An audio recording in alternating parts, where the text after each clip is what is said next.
Hi everyone, welcome to my live.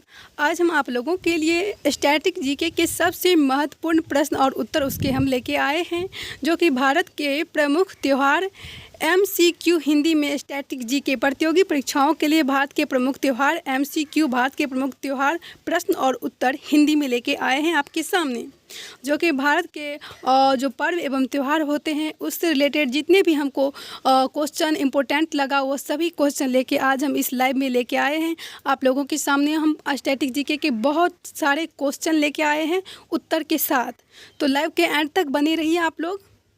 अगर channel पे नए आए हैं तो प्लीज़ चैनल को सब्सक्राइब कर दीजिए और अपना लाइक करना ना भूलें। इसी के साथ हम प्रश्न 1 से स्टार्ट करने जा रहे हैं। प्रश्न 1 है, मध्य और पश्चिमी भारत में मनाया जाने वाला गंगा गौर उत्सव किस देवी से संबंधित है? तो इसका आंसर हो जाएगा देवी पार्वती, जो कि ऑप्शन बी में है। इसी के साथ हम प्रश्न संख्या 2 के तरफ आगे बढ़ रहे हैं। प्रश्न 2 है, निम्नलिखित में कौन सी देवी देवता उड़ीसा की पूरी रथ यात्रा उत्सव से संबंधित नहीं है? क्वेश्चन पे आपको गौर से देखना है, इसमें क्या बोल रहा है, रथ यात्रा उत्सव से संबंधित नहीं है। तो ये आंसर हो जाएगा भगवान शिव, जो कि ऑप्शन डी में देखने को मिल रहा है। इसी के साथ हम प्रश्न संख्या 3 की तरफ आगे बढ़ रहे हैं। तो प्रश्न 3 है, प्रसिद्ध रथ यात्रा रथ महोत्सव का संबंध किस भगवान से है? तो इसका आंसर हो जाएगा बी, भगवान जगन्नाथ। इसी के साथ हम प्रश्न संख्या 4 की तरफ आगे बढ़ रहे हैं। हम आपको स्क्रीन पे प्रश्न भी दिखा रहे हैं और उसका विकल्प भी 4 दिए हैं और उसका जो आंसर होगा सही वो भी हम ग्रीन कलर में आपके सामने टैप करके लाए हैं। तो प्रश्न 4 है, गंगा दशहरा हर साल ज्येष्ठ माह के शुक्ल पक्ष के दिन क्या होता है? क्या होता है, यहाँ पर टाइपिंग में थोड़ा हम मिस्टेक कर दिए हैं कि गंगा दशहरा हर साल ज्येष्ठ माह के शुक्ल पक्ष के किस दिन होता है? तो ये 10वें दिन होता है, जो कि ऑप्शन सी में है। इसी के साथ हम प्रश्न संख्या 5 की तरफ आगे बढ़ रहे हैं। तो प्रश्न 5 है, हिंदू कैलेंडर के किस महीने में नाग पंचमी मनाई जाती है? तो ये श्रावण मास में मनाई जाती है नाग पंचमी श्रावण मास में मनाई जाती है, जो कि ऑप्शन ए में देखने को मिल रहा है। इसी के साथ हम प्रश्न संख्या 6 की तरफ आगे बढ़ रहे हैं। प्रश्न 6 है, निम्नलिखित में से कौन सा त्यौहार टाई ऑफ रिवॉल्यूशन शब्द से लोकप्रिय है? तो इसका आंसर हो जाएगा डी, रक्षाबंधन, जो कि ऑप्शन डी में है। इसी के साथ हम प्रश्न संख्या 7 की तरफ आगे बढ़ रहे हैं। प्रश्न 7 है, हिंदू कैलेंडर के अनुसार भारत में रक्षाबंधन कब मनाया जाता है? तो इसका आंसर हो जाएगा डी, पूर्णिमा श्रावण मास को रक्षाबंधन मनाया जाता है। इसी के साथ हम प्रश्न संख्या 8 की तरफ आगे बढ़ रहे हैं। तो प्रश्न 8 है, भगवान कृष्ण का जन्मोत्सव किस नाम से प्रसिद्ध है? तो इसका आंसर हो जाएगा ऑप्शन सी, जन्माष्टमी। इसका हम कुछ एनालिसिस भी आपके सामने लेके आए हैं, तो आइए एनालिसिस के बारे में कुछ जानकारी आपको दे दे। जन्माष्टमी, जिसे गोकुलाष्टमी के रूप में भी जाना जाता है, जन्माष्टमी एक भारतीय वार्षिक उत्सव है जिसे मक्खन, दही आदि से अंतिम स्थान पर रखकर फांग कर के रूप में मनाया जाता है।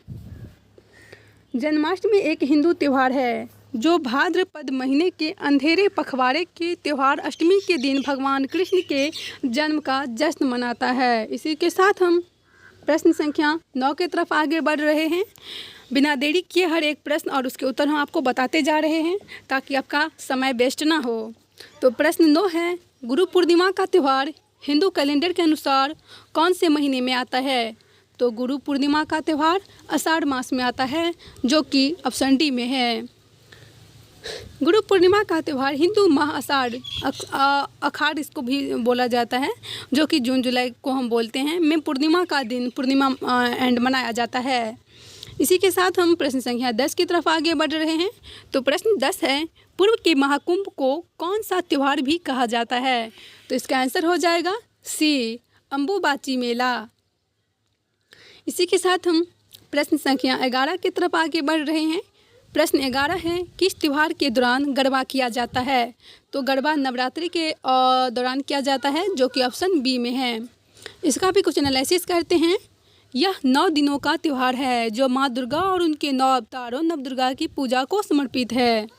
आश्विन या आश्विन माह के दौरान 9 दिन की नवरात्रि होती है। इसी के साथ हम प्रश्न संख्या 12 की तरफ आगे बढ़ रहे हैं। प्रश्न 12 है, यूनेस्को द्वारा किस भारतीय धार्मिक उत्सव में मानव जाति की विविध सांस्कृतिक विरासतों की प्रतिनिधि सूची में शामिल किया गया है? आपको प्रश्न को अच्छे से पढ़ना है। इसमें बोला जा रहा है 12 नंबर प्रश्न में कि यूनेस्को द्वारा किस भारतीय धार्मिक उत्सव में मानव जाति की विविध सांस्कृतिक विरासतों के प्रतिनिधि सूची में शामिल किया गया है? तो दुर्गा पूजा होगा, जो कि ऑप्शन ए में देखने को मिल रहा है। इसी के साथ हम प्रश्न संख्या 13 की तरफ आगे बढ़ रहे हैं। तो प्रश्न 13 है, किस राक्षस पर देवी दुर्गा की विजय का जश्न मनाया जाता है? किस राक्षस पर देवी दुर्गा की विजय का जश्न मनाया जाता है? तो इसका आंसर हो जाएगा ऑप्शन डी, महिषासुर। इसी के साथ हम प्रश्न संख्या 14 की तरफ आगे बढ़ रहे हैं। तो प्रश्न 14 है, निम्नलिखित में से कौन सा भारतीय त्यौहार राक्षस राजा रावण के भगवान राम के हाथों की मृत्यु का जश्न मनाता है? तो इसका आंसर हो जाएगा ऑप्शन बी, दशहरा। शरद नवरात्रि के 10वें दिन को दशहरा या विजयदशमी के रूप में मनाया जाता है। इसी के साथ हम प्रश्न संख्या 15 की तरफ आगे बढ़ रहे हैं। तो प्रश्न 15 है, भारतीय त्यौहार दशहरा का प्रसिद्ध उत्सव निम्नलिखित में से किस स्थान पर मनाया जाता है? तो इसका आंसर हो जाएगा ऑप्शन ए, मैसूर पैलेस। इसी के साथ हम प्रश्न संख्या 16 की तरफ आगे बढ़ रहे हैं। तो प्रश्न 16 है,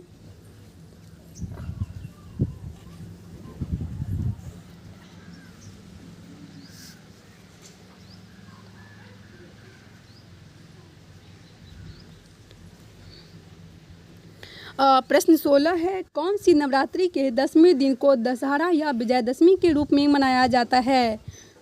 तो इसका आंसर हो जाएगा ऑप्शन ए, शरद नवरात्रि के 10वें दिन को दशहरा या विजयदशमी के रूप में मनाया जाता है। इसी के साथ हम प्रश्न संख्या 17 की तरफ आगे बढ़ रहे हैं। प्रश्न 17 है, निम्नलिखित में से कौन सा त्यौहार फूलों का दिन मनाया जाता है? तो इसका आंसर हो जाएगा काली पूजा, ऑप्शन बी में देखने को मिल रहा है। हिंदू माह कार्तिक की खरीदारी के दिन काली पूजा मनाई जाती है। इसी के साथ हम प्रश्न संख्या 18 की तरफ आगे बढ़ रहे हैं। प्रश्न 18 है, निम्न में से किस त्यौहार में सूर्योदय से चंद्रोदय तक उपवास किया जाता है और चंद्रमा को देखने के बाद भोजन ही किया जाता है? तो इसका आंसर हो जाएगा करवा चौथ, जो कि ऑप्शन ए में है। इसमें करवा चौथ में क्या होता है, सूर्योदय से चंद्रोदय तक उपवास किया जाता है और चंद्रमा को देखने के बाद भोजन किया जाता है। इसका भी हम कुछ एनालिसिस लेके आए हैं। भारत के कुछ अन्य त्यौहार भी है, जो कि रामनवमी, गंगा दशहरा, गौरी हब्बू, पोला, नगला चाबीधी, रक्षाबंधन आदि। इसी के साथ हम प्रश्न संख्या 19 की तरफ आगे बढ़ रहे हैं। प्रश्न 19 है, दीपावली हिंदू कैलेंडर के किस महीने में मनाया जाता है? तो इसका आंसर हो जाएगा ऑप्शन डी, कार्तिक। दीपावली कार्तिक माह में मनाया जाता है। इसी के साथ हम प्रश्न संख्या, इसका कुछ एनालिसिस हम कर लेते हैं। कार्तिक माह हिंदू कैलेंडर का 8वां महीना है। यह दीप्ति का त्यौहार है। उस दिन का प्रतीक है जब भगवान राम राजा रावण को पराजित कर 14 वर्ष के वनवास के बाद अयोध्या आए थे। इसी खुशी में हम लोग दीपावली के रूप में त्यौहार मनाते हैं। इसी के साथ हम प्रश्न संख्या 20 की तरफ आगे बढ़ रहे हैं। प्रश्न 20 है, निम्नलिखित में से किस त्यौहार पर सूर्य देव और उनकी पत्नी उषा को समर्पित किया गया है? तो इसका आंसर हो जाएगा सी, छठ पूजा। इसी के साथ हम प्रश्न संख्या 21 की तरफ आगे बढ़ रहे हैं। प्रश्न 21 है, पूर्णिमा के 15 दिन बाद वाराणसी में गंगा के घाट पर कौन सा त्यौहार मनाया जाता है? गंगा के घाट पर देव दीपावली मनाया जाता है, जो कि ऑप्शन डी में है। इसी के साथ हम प्रश्न संख्या 22 की तरफ आगे बढ़ रहे हैं। प्रश्न 22 है, पश्चिम में डे हंटर्स मून किस नाम से जाना जाता है? भारत में उसे किस नाम से जाना जाता है? तो कार्तिक पूर्णिमा, जो कि ऑप्शन सी में है। कार्तिक पूर्णिमा पूरे भारत में मनाया जाने वाला एक पवित्र त्यौहार है। कार्तिक पूर्णिमा एक हिंदू, सिख और जैन त्यौहार है जो कार्तिक माह नवंबर दिसंबर के 5वें चंद्र दिवस पूर्णिमा के दिन पर मनाया जाता है। कार्तिक पूर्णिमा को त्रिपुरी पूर्णिमा और त्रिपुरारी पूर्णिमा के नाम से भी जाना जाता है। कार्तिक पूर्णिमा को देव दीपावली या देवताओं की रोशनी का त्यौहार भी कहा जाता है। इसी के साथ हम प्रश्न संख्या 23 की तरफ आगे बढ़ रहे हैं, जो कि स्क्रीन पे हम आप लोगों को भी दिखा रहे हैं। प्रश्न 23 है, निम्नलिखित में से कौन सा उत्सव पूरे भारत में पतंगबाजी उत्सव के रूप में मनाया जाता है? तो आप सभी जानते हैं मकर संक्रांति पतंगबाजी के रूप में मनाया जाता है, जो कि ऑप्शन डी में है। भारत में पतंगबाजी का त्यौहार हर साल 14 या 15 जनवरी को मनाया जाता है, जो वसंत ऋतु के आगमन और सूर्य के मकर राशि में संक्रमण का प्रतीक है। भारत में कुछ राज्यों में मकर संक्रांति को एक प्रमुख फसल उत्सव माना जाता है। ये सभी स्टैटिक जीके के काफ़ी महत्वपूर्ण प्रश्न और उत्तर है। आप लोगों को अच्छे से इस वीडियो के लाइव के एंड तक बने रहना है। हर एक प्रश्न को अच्छे से और रिवाइज करना है एंड उसका उत्तर भी अच्छे से याद रखना है, क्योंकि ये हर एक प्रश्न काफ़ी इम्पोर्टेंट है आपके हर एक कंपटीशन के एग्ज़ाम के लिए। यानी कि आपको एसएससी में तो इसमें से कई क्वेश्चन ऐसे हैं जो बार बार रिपीट हुए हैं। स्टैटिक जीके एक ऐसा जीके है जो कभी नहीं चेंज होता है। आपको स्टैटिक जीके बहुत अच्छे से कवर करना है। हम हर एक दिन हर एक नए टॉपिक पे स्टैटिक जीके के हर एक महत्वपूर्ण प्रश्न लेके आपके सामने लाइव में आ रहे हैं। तो हमारे साथ आपको हर एक दिन लाइव में बनने के लिए आना है। इसलिए आप हमारे चैनल पर अगर नए आए हैं तो प्लीज़ चैनल को सब्सक्राइब कर दीजिए। अगर आप अभी तक लाइक नहीं किए हैं तो प्लीज़ चैनल को लाइक कर दीजिए। स्टैटिक जीके ही हमारा एक इतना महत्वपूर्ण एक जीके है जो कि एग्ज़ाम में कई बार रिपीट होते हैं। हमारे एग्ज़ाम में सबसे ज़्यादा अहमियत होता है जीके का, जो कि कई बच्चे जीके की अच्छे से तैयारी नहीं कर पा रहे हैं। खासकर स्टैटिक जीके की तैयारी कोई बच्चे अच्छे से नहीं कर रहे हैं। तो हम इस हर एक दिन हर एक नए टॉपिक पे स्टैटिक जीके के अच्छे प्रश्न लेके आ रहे हैं।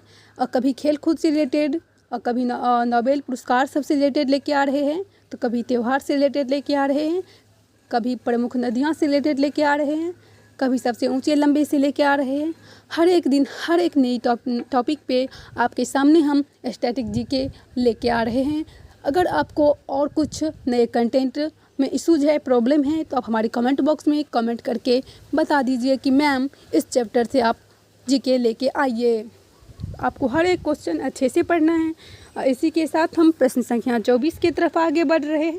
होलिका दहन का त्यौहार किसका प्रतीक है? तो इसका आंसर हो जाएगा बुराई पर अच्छाई की जीत,